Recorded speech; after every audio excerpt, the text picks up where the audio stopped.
Hey, what's going on everyone? Welcome back to the Snowbike channel. Today's video will be looking at how to make your own heated handlebars. These are pretty expensive to buy, pre-made. They run about 300 bucks. And if you're gonna be building your own dedicated snow bike, why not just use your stock handlebars? You know, the bars that come on the KTMs, they're steel, they're good bars. And it's cheap and easy. You'll probably be in for less than 50 bucks to build your own heated handlebars. And it takes about 2 hours time. So today I'll go over how to build these. And then also I think what we're gonna do first is just conceptualize what's happening with your heated handlebars. And I've got a diagram here I'm gonna show you that basically explains how the coolant is routed through your bars, how the whole thing works. And then I'll get into the details of tools that you'll need, some supplies that you'll need to pick up, and overall, super easy. I mean, if I can do it, anyone can do it. So very basic. All right, so this will be helpful just to kind of conceptualize how the coolant flows to the bars.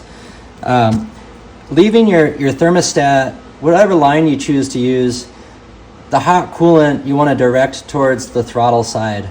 And that's because the throttle tube itself is made out of plastic, and it's just a little harder to heat that up enough to where you feel it. Essentially, that throttle tube acts as an insulator. And so you want to bring your hottest coolant, leaving the thermostat, to the throttle side of the handlebars. The coolant then will enter in the 1/8 inch NPT port that you'll drill and tap. And again, I'll get into the tools and the things that you'll need to pick up along the way. But for now, we'll just conceptualize how this coolant flows through the handlebars. So once the coolant enters here, it'll actually begin to fill the cavity of the handlebar first. And as it fills the rest of the handlebar, it'll then enter the 1/4 inch tubing that you'll add inside of the handlebars. And the coolant then will go through the tubing and pass through this barrier. And the barrier you're gonna set up in the middle of the handlebars, and you'll end up drilling a third hole and tapping a 1/8 inch NPT fitting to plug that hole when you're done. But once you have that hole open, we like to use this 3M marine adhesive 5200 glue and actually make a wall or a barrier in the center of the handlebars, but allow the tubing to pass through it so that the coolant can continue to pass through, and then it'll begin to come out here and then fill the rest of the handlebars and then leave on this side of the handlebars. And so the whole idea is to direct the coolant into the throttle side, make a barrier in the middle that allows the coolant to bypass the barrier through this tubing, and then fill the other side to vacate and leave on the other side.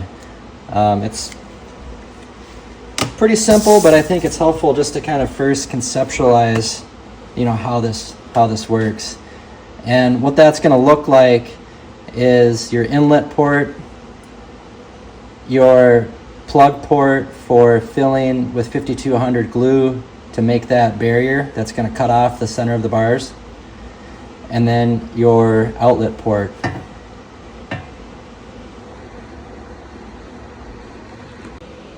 So for the bar end, inside of the bar, you'll put the bars in a vise and use soft grips.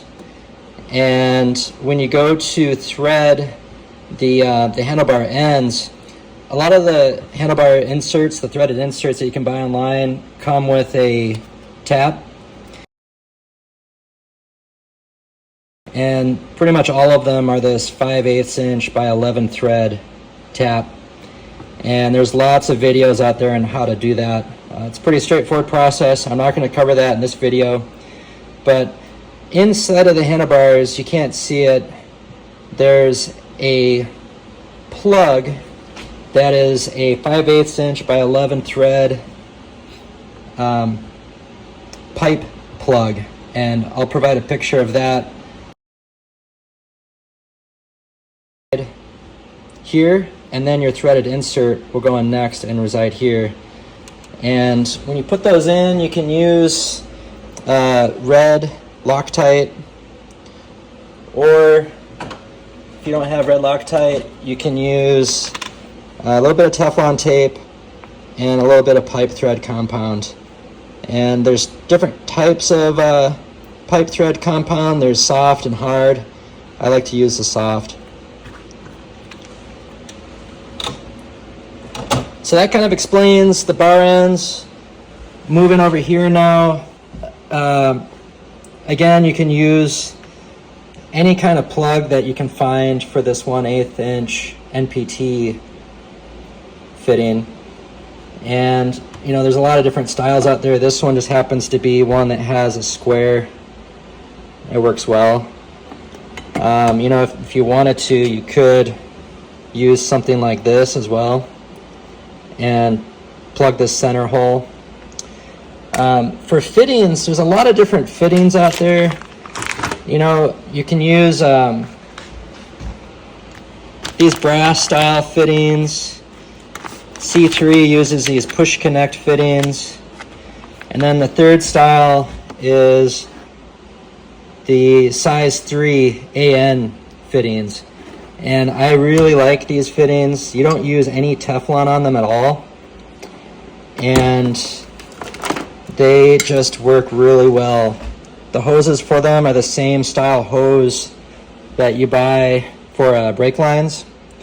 And there's a company called Allstar that makes these, and you can buy, you know, a 2-foot length for about 20 bucks. And it's flexible, but also still very strong. And when you route these on your bike, you know, they form really well along edges that you have to make bends. And so, you know, these are just bulletproof. I don't trust anything else other than this style brake line. So yeah, I think that pretty much summarizes how you build this.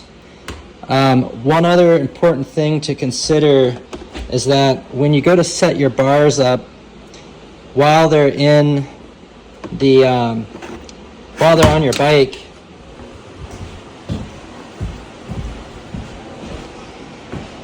you're going to want to make sure that they're spaced just right so that it's not coming in contact with your handlebar clamps. And you also want to make sure, I like to use 45-degree fittings right here so that the lines come out nicely behind the number plate and don't interfere with anything else. So pay real close attention to where you drill and tap these, and then also pay some consideration to what angle you want those to come out so that you don't accidentally put the holes in the wrong place and then end up having your lines come out in a funny place that doesn't work. Aside from that, it is pretty basic, pretty simple, and I think the first time that you do this job, expect to spend maybe 2 hours, maybe less.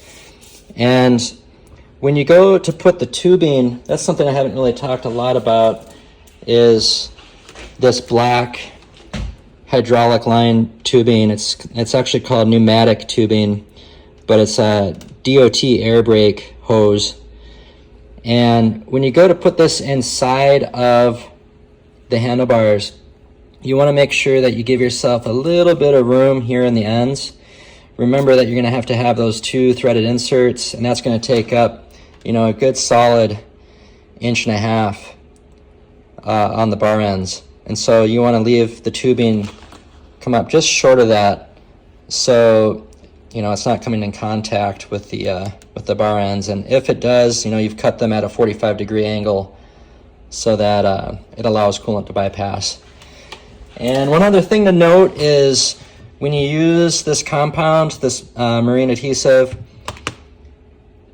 you'll probably have to use these 2 ports to sort of use tools or zip ties just to kind of push it around and help make that barrier inside And when you're done, definitely let it cure for a couple days. You know, just set the bars down, leave those 2 ports, all 3, well, you can plug this middle port, but maybe leave those 2 ports open and then leave the bar ends open and really let there be enough time for that compound to begin to cure.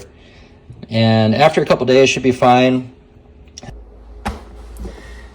So with that, how to build these bars, pretty easy, pretty straightforward. Highly recommend trying it yourself for the first time. I think once you do it once, you're going to be helping your buddies do theirs, and it saves you a few $100. So if you liked this video, please consider liking and subscribing.